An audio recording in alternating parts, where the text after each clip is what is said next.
Dirakam berhadapan meja nombor 3 Pusat Snooker SAOQ Lucky Champion 88 di Balakong Cerah Selatan. Anda sedang menonton Sembang KS.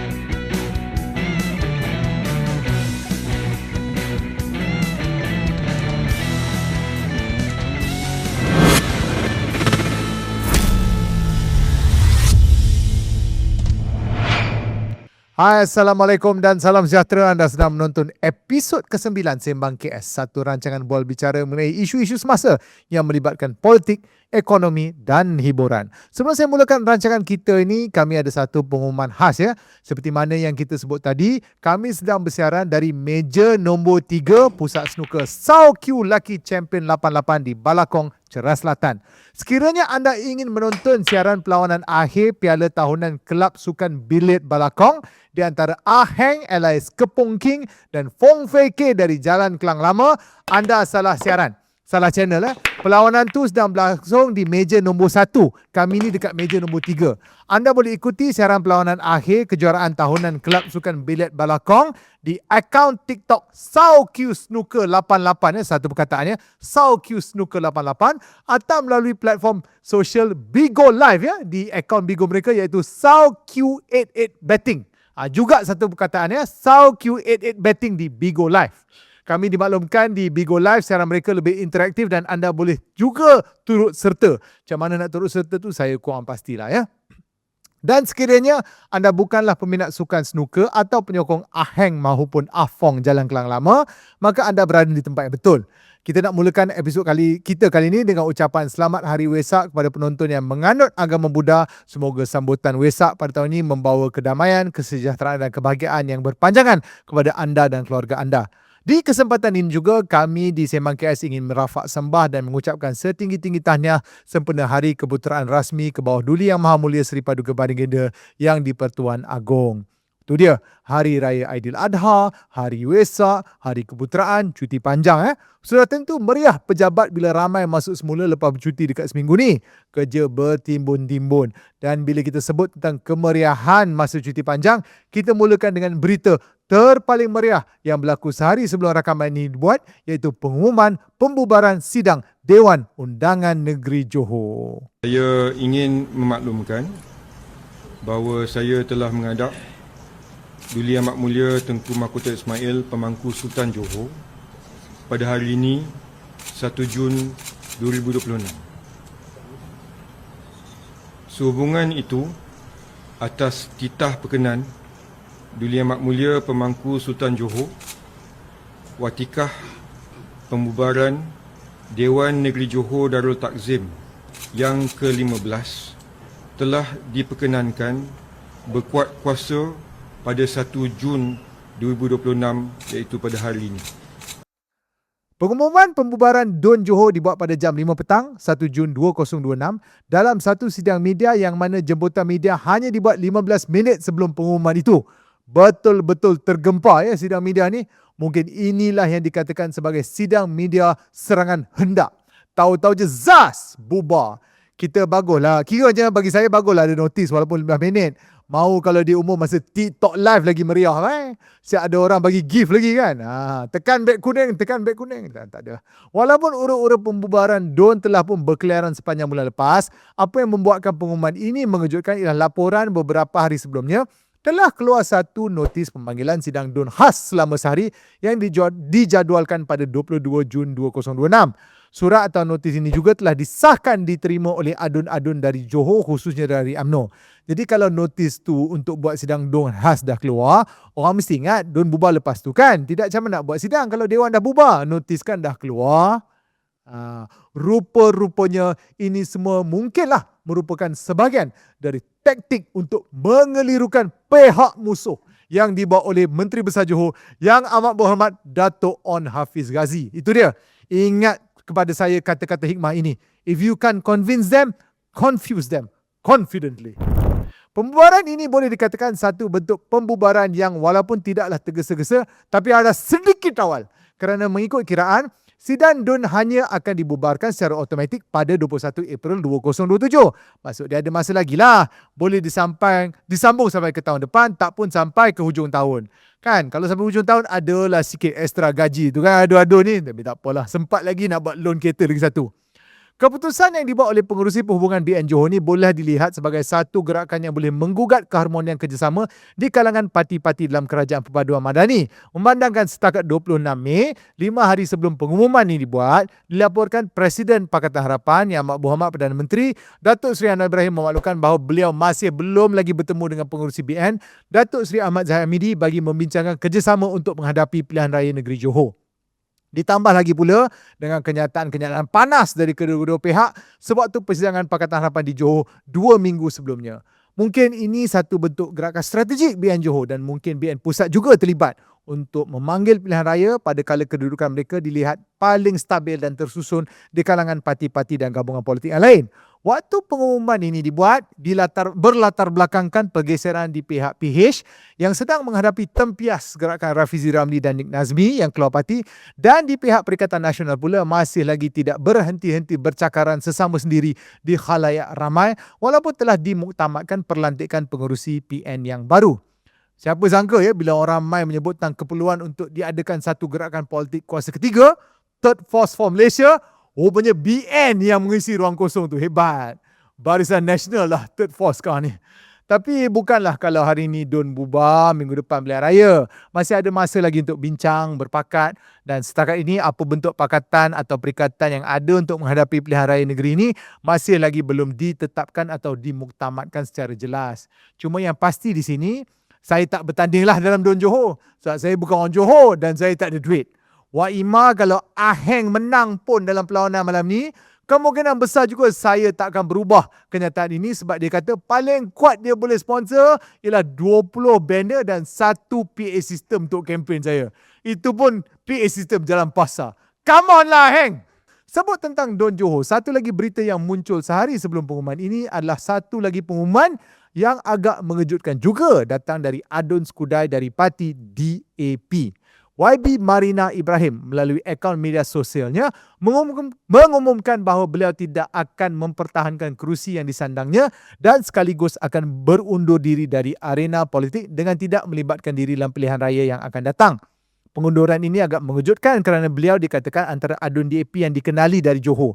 Dan pelbagai desas-desus yang muncul antaranya video-video Marina ni ada digunakan sebagai modal oleh pihak-pihak dilihat sebagai pro-BN untuk menyerang PH dan DAP. Khususnya berkaitan komen beliau yang agak positif terhadap kepimpinan negeri Johor.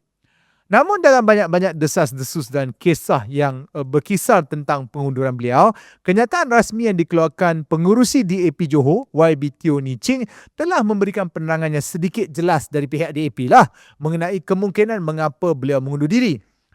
Teo Ni Ching maklumkan bahawa DAP sebenarnya bercadang untuk memindahkan Marina keluar dari kerusi Skudai untuk ke kerusi bandar lain dalam pilihan raya negeri yang akan datang. Ini dikatakan strategi dan langkah taktikal biasa yang dibawa oleh DAP di mana pemimpin kebangsaan mereka yang berprofil tinggi akan dihantar ke kerusi-kerusi baru untuk mengembangkan pengaruh mereka. Contoh di Johor ialah di mana Lim Kit Siang berpindah dari Ipoh Timur, Perak ke kerusi Gelang Patah Johor untuk berdepan dengan bekas MP Johor ketiga itu Abdul Ghani Osman dan Liu Chin Tong dihantar untuk bertanding di kubu kuat MCA di Air Hitam pada tahun 2018. Malah menurut Teo Ni Ching, beliau turut mencadangkan satu lantikan pengerusi badan berkanun kepada Marina pasca pilihan raya tanpa mengira keputusan akhir. Dia macam insurans lah. You menang ke, you kalah ke, I cadang nama you jadi chairman something lah. Lantikan politik. Apa-apa pun confirm ada job. Begitulah setakat ini. Kalau tiada kenyataan bercangkah atau penjelasan lain dari Marina, naratif inilah yang paling hampir dan jelas dalam menceritakan keputusan atau asbab ke atas pengunduran ini. Tapi itulah kan, untung jadi calon parti tradisi ini, terutama daripada DAP. Tak pula dia dalam kerajaan kan? Kalah ke, menang ke, dah setting jawatan. Hebat. Calon parti muda apa dapat? Bertanding confirm hilang kerja. Duit kerja sendiri. Kalau kalah tak ada jawatan GLC atau badan berkanun. Kalau dapat tawaran jawatan pun, jawatan tak bergaji lah. Jawatan dalam parti. Dah kalah kau kena kerja lagi. Itulah. Siapa suruh kau nak sangat ikut si Sadiq tu? Dan dari Marina Ibrahim kita berhijrah pula ke Sarimah Ibrahim. Cik Puan Sarimah Ibrahim, selain dari menjadi hakim dan pengulas rancangan Talk to My Manager, turut membintangi satu watak dalam filem yang dipanggil Konspirasi. sebuah karya seni tempatan yang kini sedang hangat diperkatakan. Filem konspirasi seperti namanya kini menjadi punca kepada pelbagai kisah teori konspirasi juga apabila secara tiba-tiba ditarik semula dari tayangan. Ini bermula apabila pengarah filem ini, Ghaz Abu Bakar, memaklumkan kepada media yang beliau terkilan apabila karyanya hanya ditayangkan dalam pawagam selama 5 hari dan tiba-tiba, tanpa sebarang notis, diberhentikan tayangan. Menurut Ghaz, filem tempatan mempunyai syarat wajib tayang di mana pawagam wajib menayangkan karya tempatan selama 2 minggu. Dan filem yang diilhamkan dari drama politik penuh aksi berkaitan SPRM dan ahli-ahli politik hanya ditayangkan tak sampai seminggu. Timbul pelbagai konspirasi di kalangan para netizen berkaitan kenapa ianya dihentikan. Ada yang mengatakan ada individu berpengaruh atau watak politik yang tidak gemar dengan jalan cerita filem ini. Persoalan ini terjawab sedikit apabila penerbit filem konspirasi Alep Film Entertainment mengumumkan mereka yang mengambil keputusan untuk menghentikan tayangan, bukan orang lain. Iaitu penerbit itu sendiri. Bagi menangkis spekulasi para netizen, Alep Film Entertainment memaklumkan bahawa keputusan mereka ini dibuat tanpa pengaruh mana-mana pihak luar dan keputusan ini dibuat secara dalaman sepenuhnya. Penjelasan ini sekaligus langsung tidak menjawab sebarang persoalan yang timbul berkaitan kenapa ianya dihentikan tiba-tiba. Lebih dari menjernihkan keadaan, kenyataan ini seolah-olah mencurahkan lagi minyak ke dalam api konspirasi yang sedang membara. Malah, ini lebih menimbulkan lagi tanda tanya apabila penerbit juga memaklumkan yang filem ini akan terus ditayangkan di pawagam Singapura dan lain-lain negara selain Malaysia. Maknanya berdasarkan perbincangan dalaman yang cukup mendalam, akhirnya dibuat keputusan untuk tidak ditayangkan filem ini dalam Malaysia sahaja. Ambil kau 3 kali dalam. Dalam kuasa 3. Inilah mungkin apa yang dikatakan sebagai penjelasan yang tidak jelas. Mungkin penerbit filem konspirasi ini menggunakan taktik kaedah penjelasan yang datang dari bekas kekasih awak. You, I nak break lah. Kenapa you? Kenapa tiba-tiba? Ada orang ketiga ke? No, tak ada you. Tell me, Alep. Why? Tell me, Alep. Kenapa you buat macam ni, Alep? No, tak ada. It's not you. It's not your fault. It's just me, okay? It's me. Yes, obviously lah you, sebab you yang minta break up ni. So at least explain lah kenapa, Alep. No, tak ada apa. Ni semua keputusan dalaman I. Dalaman tang mana? Ni tenaga dalam ke apa? Ya tak, ni semua keputusan dalaman I tanpa pengaruh mana-mana pihak ketiga. I need to discover myself. You nak discover apanya? You ni Discovery Channel ke? Kan? I akan keluar membawa diri kejap. Berkelana seorang diri merantau di luar Malaysia. Dan kalau kebetulan you ternampak gambar Sheila, best friend you, background gambar Instagram dia lebih kurang sama macam Insta story I, itu kebetulan je, okay? Dia tak ada kena-mengena. Tak ada pihak ketiga, okay? Itu semua sangkaan dalaman you je.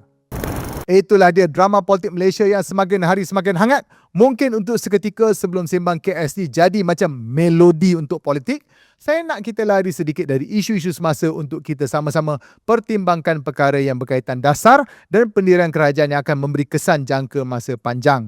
Dasar yang saya nak ketengahkan hari ini ialah apa yang mungkin dilihat sedikit kurang seksi. Seksi dalam konteks kita hari ini bukanlah dalam bentuk pendedahan aurat, tapi lebih kepada dasar yang nampak kurang popular untuk diperkatakan atau dijual kepada orang awam. Dasar yang nak kita rendungkan hari ini ialah dasar-dasar yang melibatkan perubahan iklim atau bak kata orang putih, climate change policies. Tapi mungkin ada yang berkata, Zaidil, climate change, perubahan iklim, gila woke siut. Gila parti muda Gen Z yang tak mengakari rakyat. Yelah, woke sangat. Bila banjir dengan air lumpur masuk dalam rumah kau dan kereta kau rosak sebab tenggelam dalam banjir, lepas tu kau tak boleh claim insurance sebab masa renew road tax tu waktu tengah bulan, jadi kau beli third party yang paling saving, barulah kau sedar baik jadi woke sebelum jadi broke. Perubahan iklim bukanlah isu yang jauh. Sedar tak sedar, sebenarnya dia beri kesan langsung dengan kehidupan seharian kita, sebagaimana apa berlaku di Selat Hormuz akan beri kesan kepada harga sekampit beras. Saya tertarik dengan kenyataan yang dibawa oleh Menteri Wilayah YB Hanayoh, yakni kapasiti kolam takungan banjir di Ibu Negara kini hanya tinggal sekitar 30% sahaja berbanding saiz asal. Ini kerana bermula tahun 2015, 70% daripada 17 lot tanah berkenaan telah diberikan kepada pemaju hartanah. hanya 34.35 hektar dari 114.5 hektar sahaja yang tinggal untuk kolam takungan air hari ini. Ya, itulah dia. Menteri datang dan pergi. Tapi kita yang masih ada dekat sini macam mana? Bagi je lah dekat maju kan? Sebab kita ni kan negara padang pasir. Hujan pun 6 bulan sekali. Mana ada hujan hari-hari? Okeylah tu. Apalah sangat diperlukan untuk kolam takungan banjir kan? Itu semua duniawi lah semua ni. Pening tak pening, Pai? Okey. Perubahan iklim bukan bermaksud tiba-tiba Malaysia ni akan terus jadi padang jarak padang terkukuh atau tiba-tiba kita dapat salji. Perubahan suhu yang sedikit sekalipun akan beri kesan besar kepada iklim. Dia diterjemahkan begini. Masa tahun 90-an dulu, hari yang panas sangat mungkin berlaku 2-3 kali setiap 3 ke 6 bulan. Tapi sejak semenjak ni macam dia dah berlaku setiap bulan. Atau malam kita menjadi semakin panas. Dan akan memberi kesan kepada iklim kita semua ni lah. Ada yang kata ni sebab El Nino. Tapi nampak seperti perubahan iklim juga dan pemanasan global memainkan peranan yang besar tentang apa yang kita rasa dalam iklim kita pada hari ini. Menurut laporan, kejadian kekerapan hujan lebat luar jangka telah meningkat sebanyak 3 kali ganda sepanjang 30 tahun lalu yang dikatakan berpunca dari 2 sumber. Sumber pertama iaitu sumber haba kawasan bandar hasil dari konkrit dan kehilangan kawasan hijau dan faktor perubahan iklim hasil dari pemanasan global. Ini bermaksud kebarangkalian untuk banjir di Kuala Lumpur dan kawasan-kawasan bandar besar akan menjadi semakin tinggi. Ditambah lagi pula dengan kehilangan kolam tambatan banjir yang telah digantikan dengan perumahan dan pangsapuri. Kelakarnya harga rumah dan pangsapuri tak pula turun-turun kan? Tapi tak apalah. Malaysia ada Kementerian Sumber Asli dan Kelestarian Alam. Kementerian ditubuhkan pada tahun 2022 di bawah nama Kementerian Sumber Asli, Alam Sekitar dan Perubahan Iklim atau nama Inggerisnya atau nama samarannya NRECC, Natural Resources, Environment and Climate Change. Kemudian ini dipecahkan kepada NRES dan PETRA. PETRA itu ialah Kementerian Peralihan Tenaga dan Transformasi Air. Walaupun perkataan perubahan iklim tu macam dah hilang, tapi ada beberapa inisiatif di bawah 2 kementerian ini yang berkait secara langsung, antaranya Pelan Hala Tuju Peralihan Tenaga Negara dan pengubalan Akta Perubahan Iklim yang kita jangkakan akan dibentangkan pada Jun atau Julai ini. Namun akta dari inisiatif dari satu-satu kementerian saja tak cukup. Kalau kita serius mengenai perubahan iklim, ia harus diterjemahkan dalam semua peringkat kerajaan dan politik, termasuk dasar-dasar.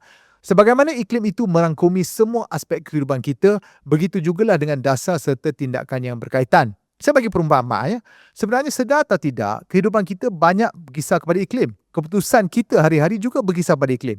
Contoh, kenapa kita pasang penghawa dingin di rumah? Kenapa orang jual air kelapa di tepi jalan? Kenapa kita lebih suka bawa kereta berbanding motor pergi kerja? Kenapa budak-budak sekolah lebih suka pakai baju PJ berbanding uniform sekolah? Kenapa harga ikan mahal? Kenapa nelayan semakin berkurang? Semua ni ada kaitan dengan iklim. Contoh macam kereta dengan motor tu kau akan jalan sebab motor murah. Yelah, tapi mungkin petang hujan. Macam itulah. Tapi tak apa. Jadi kalau kita laksanakan dasar berkaitan perubahan iklim yang menyeluruh untuk memastikan kelestarian Malaysia terus terjaga, adakah ianya hanya cukup dengan seorang menteri di Kementerian Sumber Asli dan Kelestarian Alam? Kita nak tenaga hijau kan? Siapa yang pegang grid elektrik kat Malaysia? Kalau nak kurangkan pemanasan global, kenalah kurangkan pelepasan karbon kan? Harga minyak subsidi macam mana? Kalau nak kurangkan penggunaan minyak, dasar kenderaan elektrik bagaimana pula? Kita marah banjir dalam negeri kita. Kita kata, apa Jabatan Salinan dan Pengairan buat? Tapi kerajaan negeri yang bagi tanah dekat Pembalak misalnya. Ataupun warga KL dan Lembah Kelang marah, NATMA lambat bertindak bila banjir berlaku. Tapi rizab tanah kolam takungan bagi jual dekat pemaju. Macam mana tu? Realitinya bumi kita hari ini semakin panas yang memberikan kesan langsung terhadap perubahan iklim. Ini bukan sahaja berkait dengan kejadian banjir di Kuala Lumpur, tetapi ini juga bermaksud sayur akan berkurang di Cameron Highlands dan Kundasang. Ikan semakin kurang dalam pukat nelayan dan semakin mencabar untuk petani untuk menguruskan aktiviti tanaman mereka. Malah sebab kenapa anda rasa kopi semakin mahal di kafe pun sebenarnya ada berkait langsung dengan pemanasan global dan perubahan iklim. Jadi ingat bila anda minum latte, kenapa anda bayar latte RM11.50? Sebab satu, kopi semakin mahal dan keduanya sebab nak bayarlah aircon, kursi tu nak cantik-cantik untuk anda impresskan kepada awet tu. Malangnya, dasar berkaitan perubahan iklim ini tidak dapat dilihat secara langsung dan pantas. Ianya merupakan dasar yang dibuat berdasarkan keperluan dan kebaikan generasi akan datang. Sebab tu kurang tekanan ataupun tarikan dari mana-mana parti politik atau pemimpin politik untuk memperjuangkan isu dan dasar ini secara menyeluruh ataupun dengan sepenuh hatinya. Undi datang setiap 3 ke 5 tahun, tapi dasar iklim hanya nampak kesannya antara 5 ke 15 tahun. Itu pun baru nak mula nampak keberkesanan dia. Kalau nak nampak betul-betul kesan satu dasar iklim yang baik, selalunya ambil masa 15 tahun ke atas. Macam bila kita bagi orang membalak dalam hutan simpan banjir tu, macam bila kita bagi orang membalak dalam hutan simpan, banjir tu tak akan berlaku terus. Dia akan berlaku lama selepas pembuat keputusan tu tiada lagi dalam kerajaan. Selagi mana kita sebagai rakyat tak ambil peduli mengenai perubahan iklim, selagi itulah ia tidak menjadi buah mulut kepada para pemimpin kita. Sudah tiba masanya kita semua, tak kisahlah apa anutan politik atau macam mana kita buang undi, suka atau tidak isu ini akan melibatkan kita semua. Kalau orang kata, orang Malaysia tak pedulilah pasal isu iklim ni kan. Dia orang cuma nak tahu pasal ekonomi, pasal periuk nasi dia. Tapi tahu tak, perubahan iklim ni macam saya terangkan tadi, sebenarnya berkait secara langsung dengan periuk nasi kita semua. Perubahan iklim memang berkait macam kita tadi pasal harga makanan, sayur dan sebagainya. Sudah tiba masanya kita sebagai masyarakat boleh melihat dan menilai mana di kalangan pemimpin manakah yang berpandangan jauh, yang bersedia untuk menjuangkan isu ini, yang kesannya hanya memberikan kebaikan kepada generasi akan datang. Saya akhiri episod kali ini dengan pantun dan mungkinlah saya tak tahu syair ke apa, tapi kata-kata inilah. Kau bergaduh dekat kedai kopi, parti politik datang dan pergi. Dasar masa depan diletak ke tepi sebab nak mudah menang undi. Tapi sampai bila nak macam ni? Takkan nak tunggu banjir lagi? Baru tindakan dan dasar nak dicari. Jadi sudah tiba masanya untuk kita berbincang, mengambil tahu tentang perkara ini dan mungkin kita tengok sedikit tentang alam sekitar kita. Apa guna kita jerit tentang contohnya hidup harimau Melaya kalau harimau betul tu dah tak ada lagi dalam hutan kita. Ya? Sehingga kita berjumpa lagi. Assalamualaikum warahmatullahi wabarakatuh. Okay guys, kalau anda suka episod tadi tu, jangan lupa tekan like dan subscribe kepada kita di channel Keluar Sekejap. Dan kalau anda ada apa-apa pandangan atau ni, boleh kongsikan di ruangan komen, di ruangan komen. Sebabnya untuk setiap interaksi anda bersama dengan channel kami ni akan membantu algoritma kita di YouTube. Sekian. Wabillahi taufiq. Assalamualaikum warahmatullahi wabarakatuh.